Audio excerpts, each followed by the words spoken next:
In the quiet residential neighborhood of Newton, a suburb of Boston, early summer sunlight gently illuminated the rhododendrons blooming in Emily Wilson's front yard. The white colonial-style house, though proud of its 80-year history, was impeccably maintained, exuding the elegance of the area's upper class.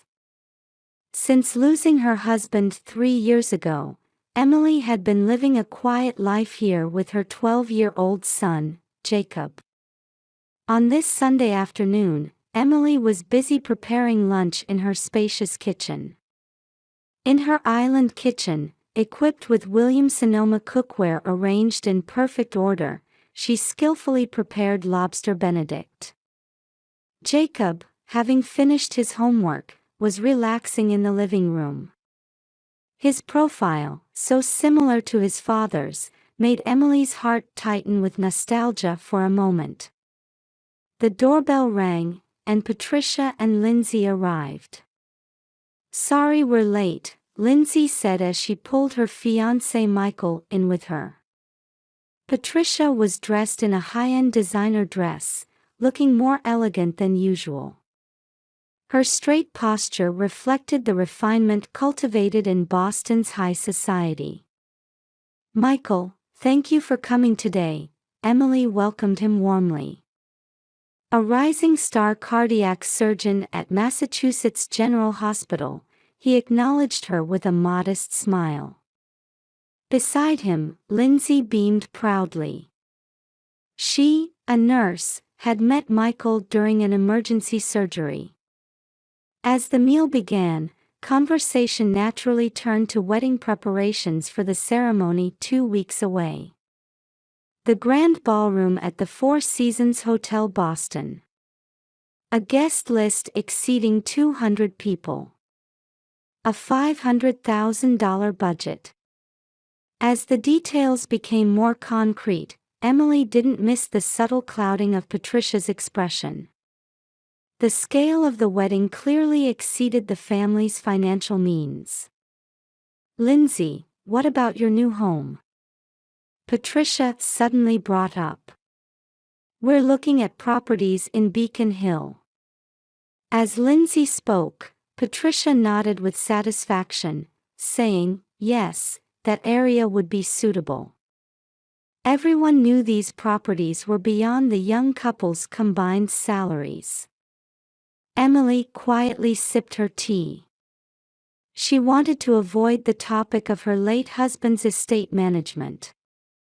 Since his death, the fact that she and Jacob were the main inheritors, with Lindsay receiving no inheritance, had cast a subtle shadow over the family. Patricia seemed particularly displeased about the large trust fund set up for Jacob's education. The occasional glances she cast contained obvious dissatisfaction. "Jacob, how are your grades at BBN?" Michael tried to change the subject. "I won the tennis tournament last week," Jacob replied, and while Lindsay smiled kindly at him, Patricia showed no interest. Her attitude was blatant, and it pained Emily's heart. As lunch was ending, Patricia approached Emily, saying, "I need to discuss something about the wedding expenses."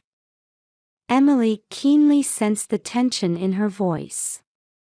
Jacob, seeming to notice the change in his mother's expression, quietly disappeared to his room. "Actually, about Lindsay's new home." Patricia's voice trembled. Emily felt her spine freeze, anticipating what was coming next in this conversation. 2 weeks until the wedding. Could this tension hold until then? She stood by the window and let out a deep sigh. On the top floor of the Four Seasons Hotel Boston, morning sunlight streamed into the bridal suite overlooking the Back Bay skyline. A pristine Vera Wang dress, carefully selected by the wedding planner, stood proudly before a full-length mirror. The crystal chandelier cast delicate shadows on the dress's lace. 10 a.m. 2 hours until the ceremony. Lindsay, lift your chin a bit, the makeup artist gave detailed instructions while Lindsay Wilson sat nervously in her chair. Beside her, Patricia paced restlessly, her high-end mother of the bride dress swaying elegantly with her movements. "Mother, why don't you sit down?" Emily suggested gently, holding a porcelain cup of chamomile tea. However, Patricia pretended not to hear and walked toward the window. Emily noticed her fingertips trembling slightly. Something had been off about her mother's behavior since morning. In the corner of the room, Jacob stared at his smartphone. Dressed in a navy tuxedo, he looked like a little gentleman. His expression, as the ring bearer responsible for carrying the rings during the ceremony, showed a mix of anxiety and pride. His occasional glances toward his grandmother Patricia seemed to carry a hint of fear. "The hair and makeup will be done soon," the makeup artist announced, when Patricia suddenly declared, "I need to check the rings." Her voice carried an unusual urgency. "I'll check them," Emily offered, but Patricia shook her head. "I'll go." "It's the mother's duty," she said. Emily felt something off about those words. Patricia's voice had an unnatural ring to it, as if reciting prepared lines.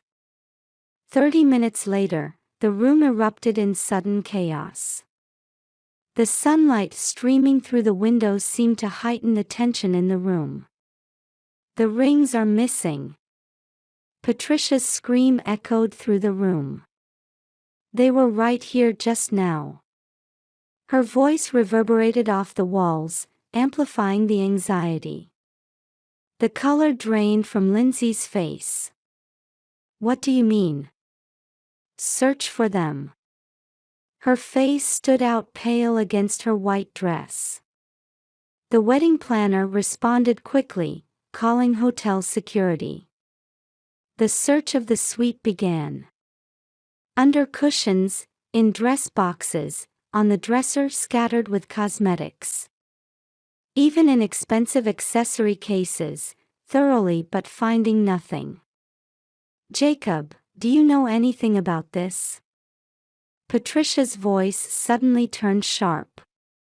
There was something in her tone that seemed almost expectant. Emily turned toward her son. Jacob was shaking his head, face pale.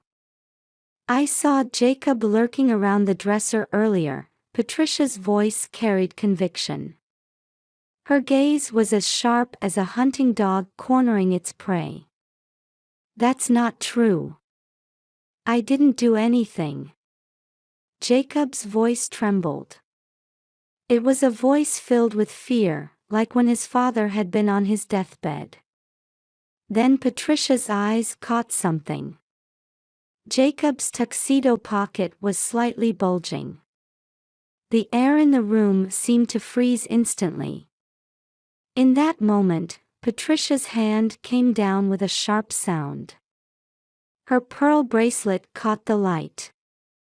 "Why did you steal the wedding rings?" The sound of the slap rang sharply through the silent room.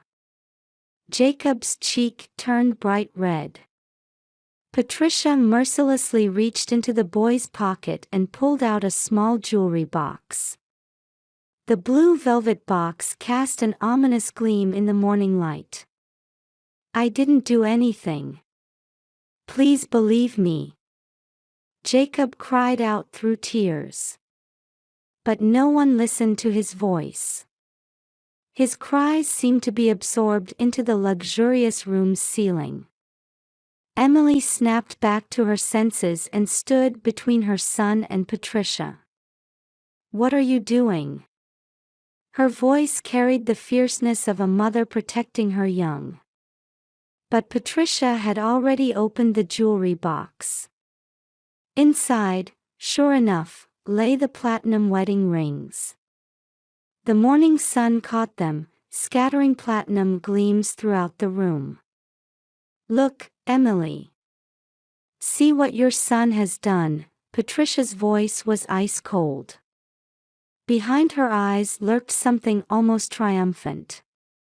Lindsay stood frozen in shock. Her white dress glowed blindingly in the morning sun. She looked like a heroine in a tragedy. Emily took the rings with trembling hands. As she held them up to the light, she noticed the engraving inside.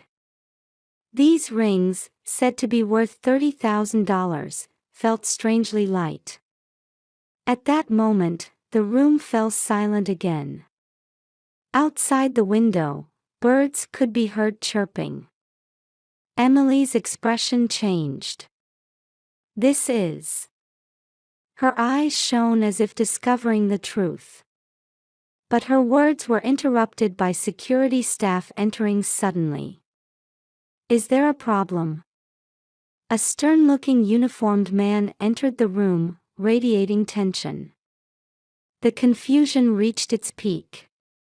Patricia began explaining the situation to security staff in an authoritative manner, her voice carrying the dignity of a former prominent church community member. Lindsay collapsed into a chair, seemingly unconcerned about her ruined makeup.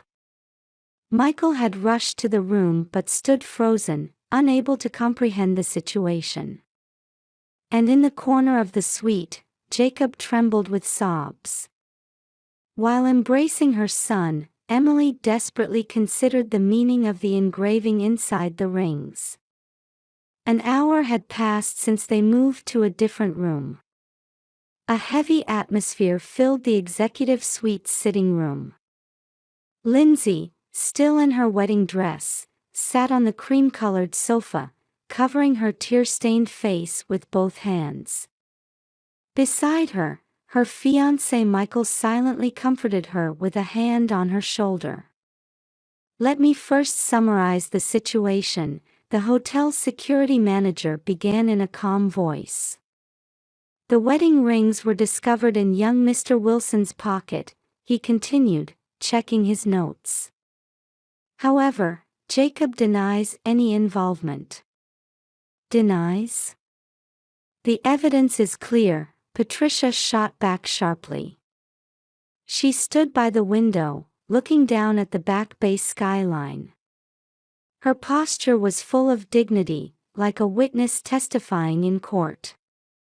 However, she couldn't completely hide the trembling of her hands.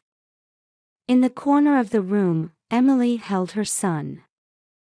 Jacob's cheek still bore the mark of Patricia's slap. "Once more, Jacob. Tell us the truth," Emily said, gently counseling him. "I really didn't do anything." Jacob's voice trembled, but his eyes showed clear conviction. "I don't know anything about the rings." "Stop lying." Patricia turned around. "The evidence is clear. They were found in your pocket." "But something's not right," Emily said quietly. Her observant eye, honed as a real estate agent, had caught something amiss. "Are these rings real?" "What are you saying?" Patricia's voice rose. "Those are $30,000 Cartier rings I selected." Emily stood and walked to the window. She held the rings up to the sunlight. The platinum cast rainbow reflections around the room. But the engraving inside.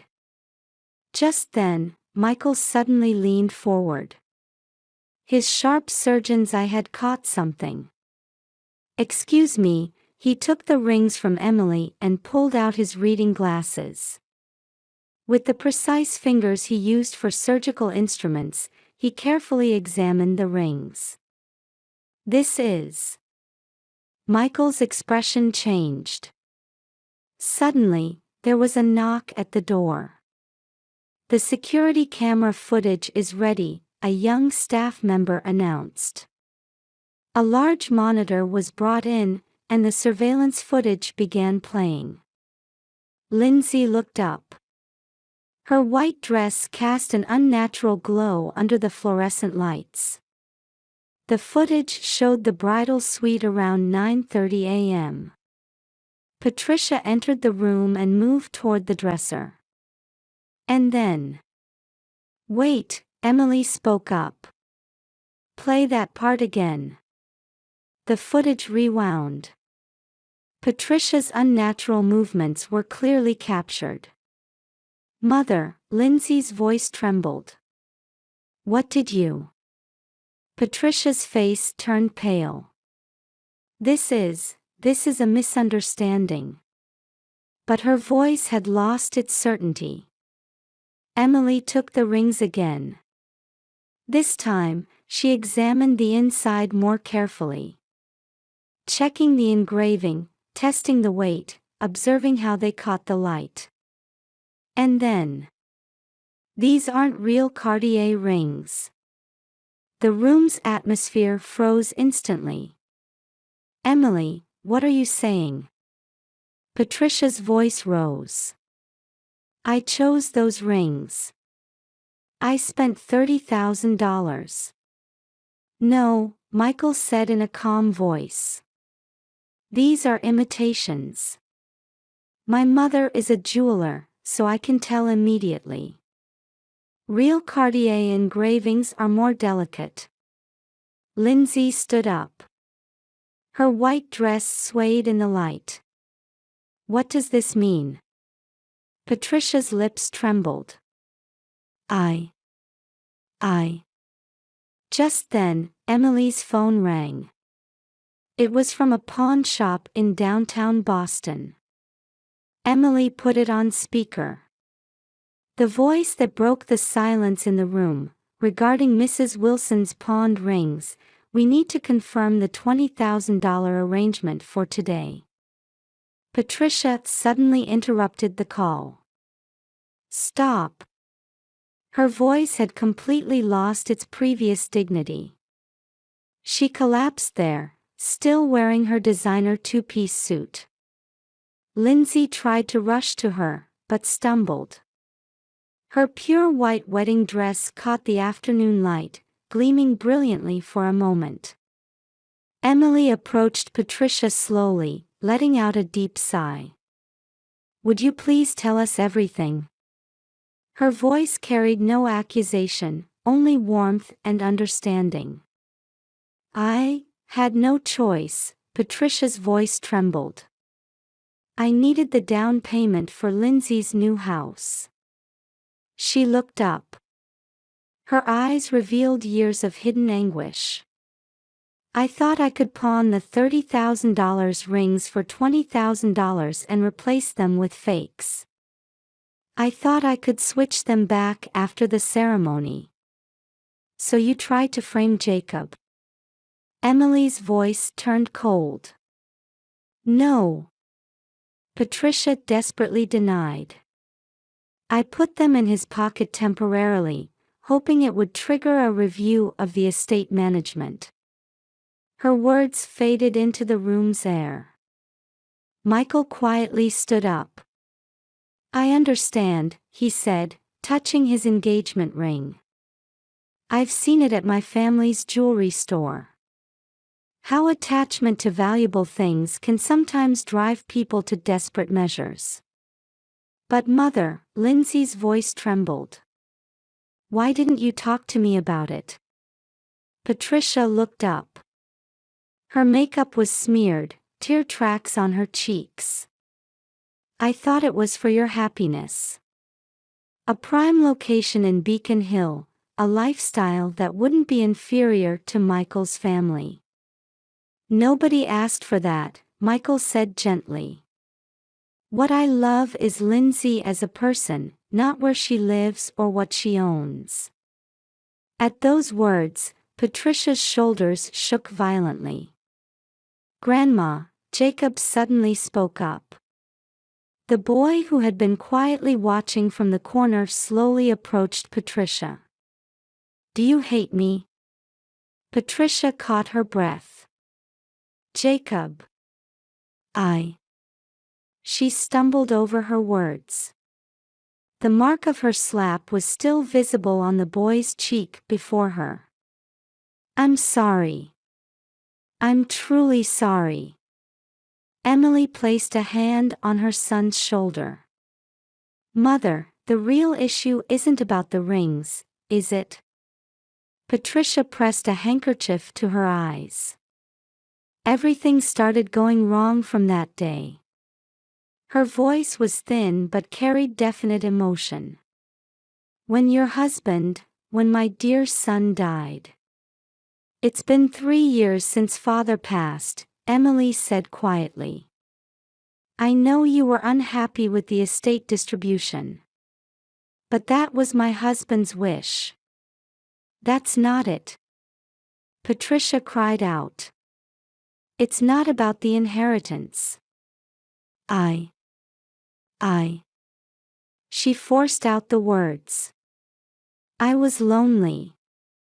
I invested everything in Lindsay. Her wedding became my reason for living.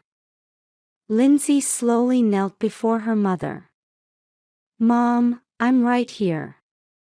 But I'm not a child anymore. I need to live my life in my own way. I know, Patricia's voice gradually regained composure. But I was scared of losing you. Nobody is losing anyone, Emily said. We're family. Even if we choose different paths, that bond doesn't change. Michael stood and walked to the window. I have a suggestion, he said in the same calm voice he used when delivering difficult decisions to patients' families. Let's postpone the ceremony. Today, we'll let Lindsay's friends enjoy it as just a party.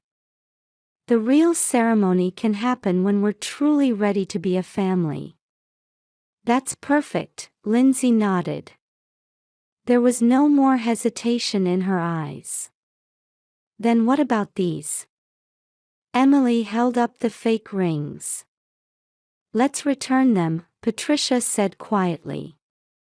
I'll tell everything honestly. To the pawn shop, to the police. That won't be necessary, Michael interrupted. Let my parents' jewelry store provide new rings. As a symbol of the Wilson family's new bond. But the money. Patricia began. Mother, Emily said gently. Here's my proposal. Let's sell the vacation house my husband left. We can use that for Lindsay's down payment. Jacob's education fund will remain untouched. New tears welled in Patricia's eyes. This time, they were tears of gratitude. Grandma, Jacob took Patricia's hand. Come watch my tennis match this Sunday. At the BBN courts, starting at 2 p.m. With those words, the room's atmosphere transformed. Like a taut string slowly unraveling. A family story was about to turn to a new page. 1 month later, on a Sunday morning, the bells of St. Paul's Church rang softly. Through the morning mist, light filtered through stained glass windows gently illuminated the pure white aisle. Lindsay touched her father's heirloom sapphire necklace. Ready? Emily asked while making final adjustments to her sister's hair. This time, there was a more natural smile. In the corner of the dressing room, Patricia sat quietly. Over the past month, she had been receiving counseling at McLean Hospital. The phrase, loss and attachment, had slowly begun to unravel what lay deep in her heart. Mom, Lindsay called out. Will you help me with my veil? Patricia slowly stood up. The new wedding rings gleamed in her hand. Made specially at Michael's parents' jewelry store, they featured a Mobius strip design on the inside of the platinum bands, symbolizing the eternal bond of family. "Lindsay, you look beautiful," Patricia's hands trembled slightly. But now it wasn't from anxiety, but from pure emotion. "I'm beginning to understand, little by little. That happiness isn't about appearances, but what's in our hearts." The door opened softly, and Jacob peeked in. His navy tuxedo looked more dignified than ever, with the medal he won at the BBN tennis tournament discreetly gleaming on his chest. Patricia had been there to cheer him on at last week's match. "Grandma, it's almost time," Jacob's voice held no more fear.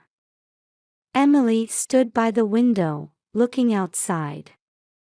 In front of the church gathered colleagues from Massachusetts General Hospital, parents from BBN, and most importantly, family friends who had known them for years.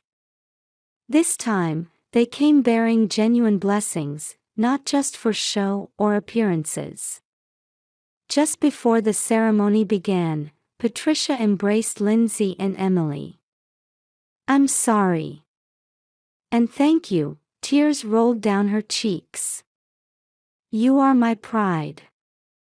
Michael's parents appeared in the dressing room. Mrs. Brown smiled kindly at Lindsay. "Don't worry about the Beacon Hill property. We just want you to be happy wherever you choose to live."